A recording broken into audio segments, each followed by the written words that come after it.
kalian pernah nemuin orang yang kepintarannya ini bikin lu justru sakit hati, bikinnya respect, bukannya respect tapi sakit hati dan malah gedek.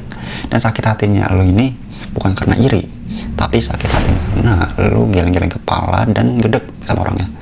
Orangnya emang jelas pintar, sekolahnya tinggi, pidatonya berapi-api, datanya di ujung jari, dan tapi kok keputusannya, ucapannya atau tindakannya bikin kita nanya, ini orang pintar atau sok pintar sih?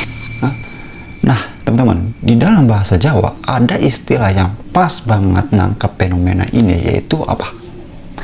Pintar keblinger. Pintar keblinger. Blinger. Pintar yang kesasar, ya, pintar yang nyasar atau sesat. Nah, makanya teman-teman, di video beberapa menit ke depan di ini ya, video ini kita bakal bedah tuntas ya, apa sih yang sebenarnya membuat orang ini pintar keblinger ya, apa ada penyebabnya, dan apa yang paling seram ketika impact ini membuat orang lain justru, atau masyarakat biasa ini justru, terutama kalian nih mahasiswa atau generasi muda yang masih polos lah ibaratnya ya, kepala kita itu masih kosong banget. Takutnya, seramnya, kita malah terjerumus dari keblingeran para orang kepintar blinger ini gitu. Makanya pahami sampai selesai, tonton video ini sampai benar-benar paham banget biar nggak kesasar. Simak sampai selesai. Pernah nggak harga cabai 3.000? 10.000? Pernah gak denger Bapak kalau harga pupuk itu murah? Pernah gak NPK 16 itu 10.000 gitu per sak? Jadi teman-teman, pinter keblinger itu bukan orang yang bodoh. IQ-nya sih yang nggak terlalu tinggi dan juga nggak terlalu cetek, nggak juga sih ya. Tapi ini justru kebalikannya. Mereka biasanya yang pertama punya kapasitas intelektual yang lumayan tinggi ya, lulusannya itu misalnya ya kampus yang top, gelarnya berderet gitu kan.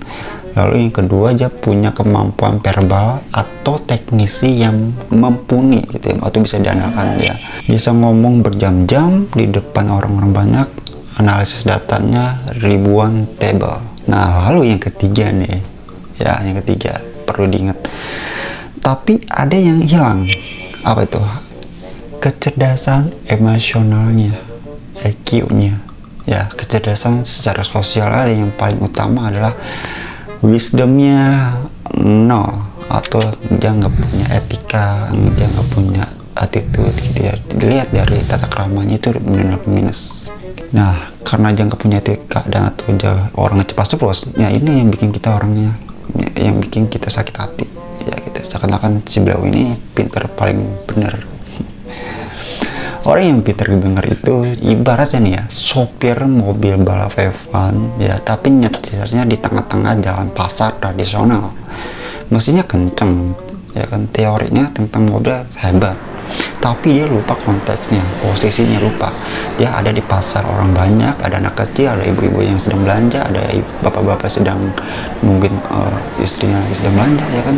Dan akhirnya apa? Tabrakan, chaos ya kan. Contoh kecil sederhananya lagi nih, contoh gampangnya, di sebuah kampus ada nama si Budi ya, anak jurusan teknik banget nih si Budi nih, pintar banget nih si Budi, semuanya apapun itu dia paham, segala mata pelajarannya itu sangat dia kuasai. Lalu waktu ada tugas kelompok nih, si Budi ini dia mau semua dia kerjain pakai software canggih yang cuma si Budi doang yang bisa. Padahal teman-temannya lain tuh nggak ngerti ya. Temennya nawarin solusi sederhana yang bisa orang-orang, teman-temannya tuh bisa semua gitu ya. Dia lalu si Budi ngomong, itu cuma cara orang kampung lah gitu ya, nggak efisien lah gitu ya. Akhirnya proyeknya selesai secara teknis, tapi temen-temennya si Budi ini pada sakit hati dong, pada gondok dong sama dia, hubungannya rusak. Dan akhirnya si Budi ini pintar jelas, tapi dia keblinger si Budinya gitu. Jadi ya lupa bahwa kerja kelompok itu butuh kolaborasi ya, butuh kerjasama ya, bukan cuma kehebatan teknisi sendiri ya. Itu gampangnya contohnya teman-teman ya. Lalu apa yang bikin orang pintar lalu menjadi keblinger? Ya, nggak ada yang lahir langsung begitu saja ya teman-teman, karena ini hasil didikan, hasil sistem dari lingkungan kita sendiri misalnya, atau didikan dari orang tuanya mungkin ya. Jadi ini penyebab utamanya yang gua akan uraikan satu persatu. Yang pertama, sistem pendidikan yang over value IQ. Sejak kecil kita diajar buat mengejar angka, nilai, ranking, dan gelar. Pertanyaannya sering dapat nilai berapa, bukan belajar jadi orang baik apa belum gitu, atau bisa kerjasama apa belum gitu. Akibatnya lahirlah seorang atau orang-orang pintar yang mengira kesuksesan itu hidup cuma diraih dengan kepintaran otaknya saja tanpa menggunakan kepintaran hatinya gitu ya. Lalu yang kedua, budaya titel mania dan media sosial. Orang yang gila titel, yang gelarnya sederet kereta, dijejerin gitu di bio Instagramnya ya, dibebandir pujian, wih ini orang pintar nih ya. Lama-lama ya pintar tuh bisa lupa diri ya.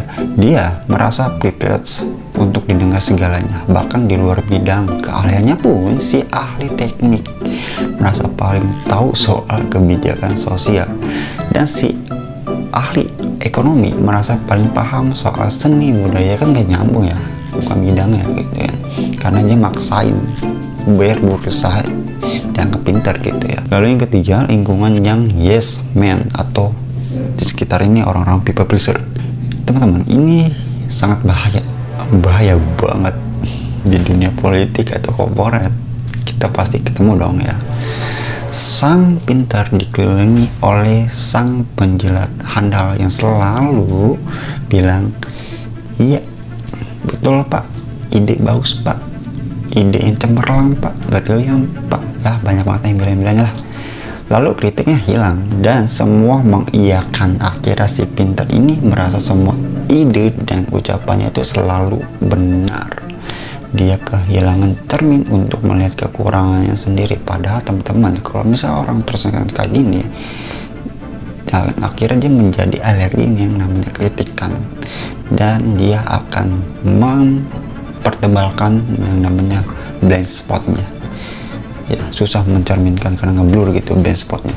Contoh nih ya, di Indonesia ini kita ambil contoh di pejabat publik nih ya, bukan menggeneralisir ya, tapi ini sering kita lihat pejabat-pejabat yang jelas-jelas berlatar belakang pendidikan fantastis ya. Kita ambil dari S2 dan S3 nih ya, dari luar negeri lah bahkan. Tapi waktu ada masalah ya nyata di masyarakat, jawabannya tidak relate, nggak nyambung, nggak menyentuh ya. Masalahnya bukan hanya krisis global. Persoalan ekonomi kita semakin rumit karena keuangan negara tidak dikelola dengan baik. Anggaran terlalu banyak digunakan untuk membiayai proyek-proyek mercusuar yang tidak banyak berdampak pada kehidupan wong cilik.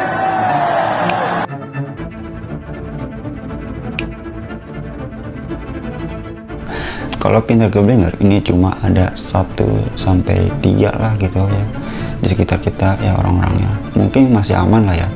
Tapi kalau udah menjadi sebuah fenomena atau menjadi sebuah umum, atau dia ada di mana-mana posisi pengambil keputusan, bahkan dan pakai bisa luas banget teman-teman, bahkan lu bisa tanpa sadar keseret tersesatnya. Nah, yang gua jelaskan persatu ya, selama kebijakan yang tidak menyentuh akar masalah, kebijakan dirancang berdasarkan data dan teori mentah, tapi buta terhadap realitas sosial dan budaya masyarakat yang dibawanya. Hasilnya apa? Program subsidi tepat sasaran yang justru tidak tepat sasaran, atau proyek infrastruktur yang megah di daerah justru merusak ekosistem warganya. Orang pintar keblinger cenderung merendahkan orang-orang di sekitarnya yang dianggap tidak sepintar dia gitu. Ucapannya itu seperti, lu tuh nggak ngerti apa-apa, ini kan teorinya gitu, cuma gue yang tahu gitu ya. Atau misalnya simpelnya, masalahnya simpel kok gitu, lu nya sih yang ribet gitu ya. Sering kalau dari ucapan itu, ini bikin masyarakat awam makin sinis dan bahkan teman-teman kita pun bahkan gedek gitu sama orang ini gitu, dan tidak percaya dan bahkan tidak respect ya. Karena misalnya pada elit-elit ini ya yang dianggap pintar malah nggak respect orang-orang di sekitarnya. Lalu yang ketiga, membunuh diskusi yang sehat. Gua ambil contoh lagi, misalnya di sebuah forum online atau debat publik, si pintar keblinger ini akan membanjiri lawannya dengan jargon, data teknis, dan bahkan logika yang berbelit-belit, yang muter-muter gitu, dan bahkan kosakata yang sok baku lah gitu, yang susah dipahami, apalagi pakai bahasa ilmiah lah, untuk menunjukkan apa? Menunjukkan si paling superioritas, bukan untuk mencari kebenaran secara bersama. Akhirnya apa? Diskusi mati. Yang menang bukan argumen terbaik, tapi yang paling ngeribetin dan terdengar pintar masyarakat. Jadi bingung dan apatis. Nah, aku punya solusi nih teman-teman ya. Lalu bagaimana caranya kita, terutama kalian ya, para mahasiswa yang masih umur 20-an atau 30-an ke bawah ya, dan para pemuda, agar jadi orang pintar tanpa keblinger, atau minimal banget kalian bisa mengenali orang-orang di sekitar kalian, mana aja yang orang yang dirasuki pintar keblinger di sekitar kita, karena kita harus menghindarinya.